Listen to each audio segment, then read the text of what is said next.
چه خوش باشد که با ایمان بمیریم، برای دوست جاویدان بمیریم. چه خوش باشد میان سنگر حق، به زیر سایه قرآن بمیریم. چه خوش باشد که با ایمان بمیریم، برای دوست جاویدان بمیریم. چه خوش باشد میان سنگر حق، به زیر سایه قرآن بمیریم. چه خوش باشد که چون صدیق اکبر به راستی من میخوام از شما که همین حدیث شما خوب درک کنید و بعد درک کردن به فرزندهای خود برده رسانید. چی میگه پیغمبر؟ این لأعلمن اقواما، من میگه یک گروه را، یک قوم را از امت خودم میدانم و میشناسم که روز قیامت چنان عمل میبیارن به مثل که، یعنی همون قدر نمازهای زیاد خواندگی هستند، روزه زیاد گرفتگی هستند، کارهای خیر زیاد کردگی هستند، لیکن چی گفت پیغمبر؟ فیجعلها الله هباء منثورا، خداوند او را به مثل یک چاچقیه که در هوا میچاشیش همون خیلی خداوند میگردوند، هیچ وزن در نزد خدا ندارد، برای صاحبش منفعت نمیتید. پیغمبر گفت یأخذون من اللیل کما تأخذون، با وجود این همونها کسانی بودن که نماز تهجد هم میخوندن، لیکن همین عملهای کردگیشون برباد میرفت است. وقتی این سخن از صحابه های پیغمبر که از او شنیدن، وزنینی بالای اونها آمد، چی گفتن؟ یا رسول الله صفهم لنا، ای رسول الله برای ما صفتشون گو، برای چی این قدر عملهای اونها بهوده میرود؟ پیغمبر چی گفت؟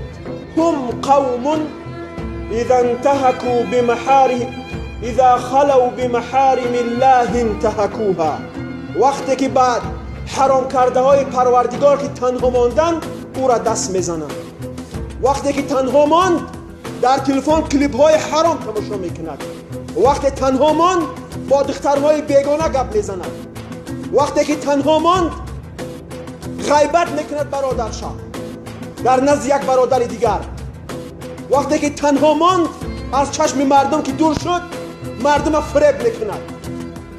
به سبب این که در تنهایی قدر خدا را نمیدانستند، عملهای ظاهری که اونها انجام میدادند همه او برباد میرفت است. پاکیجا این خطر هست بر امت. به همین خاطر کاری کنیم که در پنهانی و در روشادی قدر پروردگار یک دانیم. در تنهایی هم از خدا ترس، در روشادی هم از خدا ترس. حالا میگه بعض جوانها در جاهای کارشان میرفتین نماز نمیخوندین، میگفته است که بعد میرم بعدی خفتن جمعش میکنم با میخونمش. وای بیچاره بخبر هست که نمازش در نزد خدا قبول نیست. یا اینکه در درو میروند، بعض موی سفیدا من شنیدم که در درو نماز نمیخوانند، یا که چنان نماز عصر تأخیر میکردین که افتاو نشسته است با میخوندین شب. آیا اینها در تنهایی قدر خدا را دانستند؟ البته نه. در اینها صفت منافق وجود دارد. به همین خاطر از این ترسیدن در کار. خداوند چی میگه؟ یستخفون من الناس ولا یستخفون من الله و هو معهم اینما كانوا والله بكل شيء محیطا. خداوند میگه بعض مردم هسته که از من گناه پنهان میکنن، بعض مردم هسته که از مردم گناه پنهان میکنن، لیکن از من میگه پنهانش کردن نمیتونن، به خاطری که اینها مردم پرست هستند. بخواهند که در نزد مردم قدر قیمتی اونها پاس نشود، در چشم مردم خودش چیکار میکند؟ خدا ترس نشان میدهد.